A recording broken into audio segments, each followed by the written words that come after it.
पूर्व विधायक एवं पूर्व नगरपालिका अध्यक्ष राजेंद्र सलूजा एवं वर्तमान अध्यक्ष सविता अरविंद गुप्ता के बीच भारत पलटवार का दौर जारी है। पूर्व में भी पूर्व नगरपालिका अध्यक्ष ने वर्तमान नगरपालिका अध्यक्ष पर आरोप लगाए थे। अभी हाल ही में 12 जनवरी को गुना नगर पालिका क्षेत्र के से 37 वार्डों में विकास कार्यों के लिए टेंडर निविदाएं आमंत्रित की गई थी, जिस पर पूर्व नगरपालिका अध्यक्ष ने वर्तमान अध्यक्ष पर भ्रष्टाचारी करने एवं अपने क्षेत्र ठेकेदारों को फायदा पहुंचाकर भ्रष्टाचारी करने का आरोप लगाया, जिसकी शिकायत गुना कलेक्टर को भी राजेंद्र सलूजा ने पत्र लिखकर की थी। यदि माने राजेंद्र सलूजा की तो गुना कलेक्टर फ्रैंक लोबल को दिए गए पत्र के आधार पर कलेक्टर ने गुना डिप्टी कलेक्टर सोनम जैन को जांच करने के आदेश दिए हैं, तो वही सविता अरविंद गुप्ता ने शहर की प्रथम नागरिक नगरपालिका अध्यक्ष पर राजेंद्र सलूजा द्वारा विभिन्न समाचार पत्रों में भ्रष्टाचार एवं निविदा केंद्रों में अनियमितताएं करने की खबर प्रकाशित की, जिससे छवि धूमिल होने का आरोप लगाया है। इसी को लेकर आज दिनांक 14 जनवरी को गुना नगर पालिका अध्यक्ष अपने परिषद के पार्षदों को लेकर गुना सिटी कोतवाली पहुंची, जहां पर पूर्व नगर पालिका अध्यक्ष एवं पूर्व विधायक राजेंद्र सलूजा के खिलाफ कार्रवाई की मांग की है, तो वही ठेकेदारों ने भी राजेंद्र सलूजा को आड़े हाथों लेते हुए झूठे भ्रष्टाचारी के आरोप लगाने के मामले में राजेंद्र सलूजा पर कार्रवाई करने की मांग को लेकर थाने में आवेदन दिया है। नगर पालिका अध्यक्ष सविता अरविंद गुप्ता सहित गुना नगर पालिका परिषद के पार्षदों एवं ठेकेदारों ने कार्रवाई की मांग की है। देखना यह है कि दोनों ही पूर्व अध्यक्ष एवं वर्तमान अध्यक्ष के बीच में चल रहे वार पलटवार एवं तनातनी का मामला कहां तक पहुंचता है। क्या पुलिस पूर्व नगर पालिका अध्यक्ष पर कोई कार्रवाई करती है या फिर पूर्व नगर पालिका अध्यक्ष द्वारा कलेक्टर को की गई शिकायत पर कोई जांच कलेक्टर द्वारा कराई जाती है, तो वक्त ही बताएगा। हालांकि मीडिया से पूछे गए सवालों के जवाब में पूर्व नगर पालिका अध्यक्ष एवं पूर्व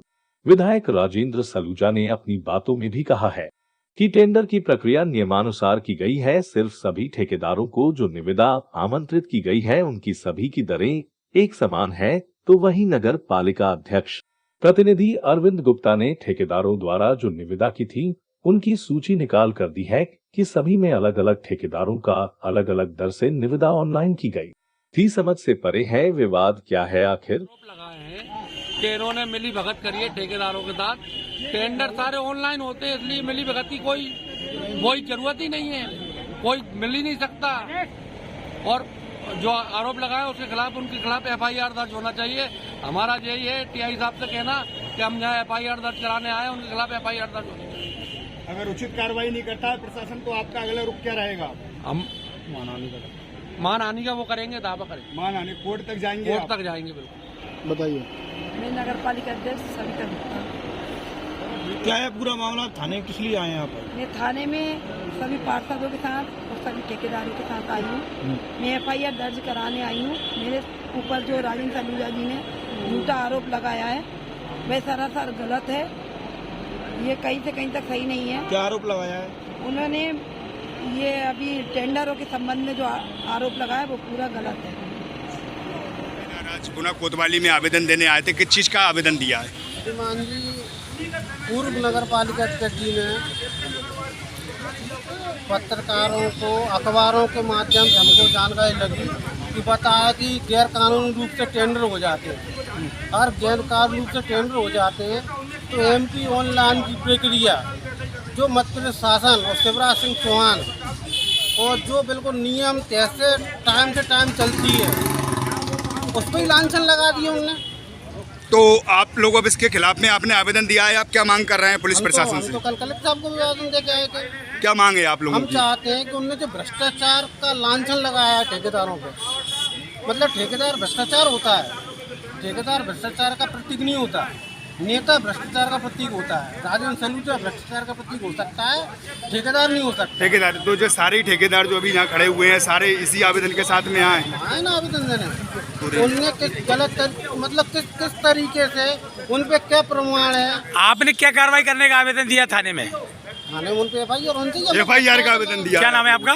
नहीं, पुराने अध्यक्ष के कार्यकाल की जांच तो जनता को पूरा मालूम है कि उनने शहर का विकास ने घर के खुद का विकास किया है।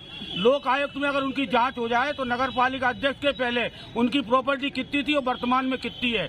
और वो जो दूसरों पे आरोप लगा रहे हैं उनको खुद को मालूम है कि वो जिन ठेकेदारों को टेंडर देते थे उन्हीं को काम मिलता था। उसके बाद भी उन्हीं से तो टाइल्स लेना, उन्हीं से चौके लेना, सारी फैक्ट्रियां उन्हीं की थी, उन्हीं से सीमेंट लेना, उन्हीं का पेमेंट करेंगे। सारे गुना क्षेत्र के नगरवासियों को कुछ बताने की आवश्यकता नहीं है। एक एक व्यक्ति को यह मालूम है कि उनकी कथनी और करनी में कितना फर्क है। वो अपने जैसा हर व्यक्ति को जानते हैं और उनको वही भटके आती है जैसा उनने किया है। वो सोचते हैं वर्तमान नगर पालिका भी वैसा ही कर रही है। मैं सलूजा जी को ये बता दूं कि वो काम जो उनने किया है वर्तमान में यहाँ वो काम नहीं होता, ना होगा आगे भविष्य में। जब एक दो फाइलें भी सामने आई हैं कि 18 लाख की स्वीकृति पे 26 लाख का पेमेंट हुआ। ऐसी इनकी कई फाइलें हैं जो अभी अध्यक्ष जी के सामने आ रही हैं कि पीआईसी को 20 लाख रुपए तक का पावर था और इन्होंने उसको 30-40 लाख रुपए के पेमेंट कर दिए। इसके पूर्व की निविदाएं 30-40% एसओआर से अधिक गई हैं। अभी तो अध्यक्ष महोदय और इस परिषद के सामने जो टेंडर आए सारे बिलों गए और सलूजा जी के टाइम तो 30-40% एवं और स्वीकृतियां होती थी 20 लाख की और काम हुए 30 और 35 लाख के, 40 लाख के।